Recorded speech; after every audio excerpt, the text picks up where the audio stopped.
नमस्कार, बातमी जनतेचा कर्णधार न्यूज. पुढील बातमी पाहायला येईल.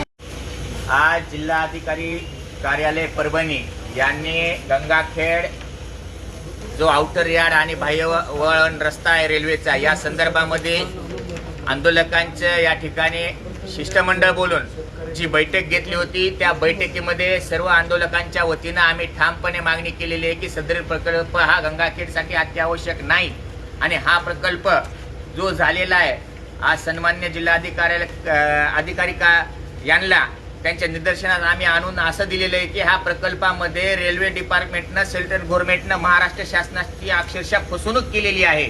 बरेच खुलासे त्यांना या ठिकाणी आजच्या बैठकीमध्ये करता आलेले नाहीत.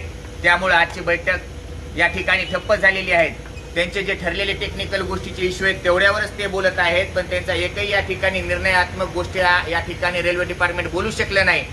आणि महाराष्ट्र शासनाची रेल्वे डिपार्टमेंट करून कशी का होईना फसवणूक होत आहे हे या ठिकाणी आजच्या जिल्हाधिकारी कार्यालयाच्या बैठकीमध्ये सांगण्यात आलेलं आहे. त्यामुळे सर्व शेतकरी आणि आंदोलकांच्या वतीनं आणि जेवढे प्लॉटधारक, घरमालक यांच्या वतीनं या ठिकाणी जिल्हाधिकारी कार्यालयाला या ठिकाणी स्पष्ट भाषेमध्ये सांगितलेलं आहे की आम्ही 1 इंचही जमीन देणार नाही. सदर प्रकल्प हा आहे त्या जागेतून न्या.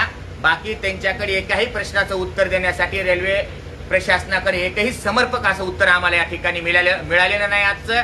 त्यामुळे आमचा निर्धार आहे एकच जिद्द आणि रेल्वे बाह्य वळण रद्द.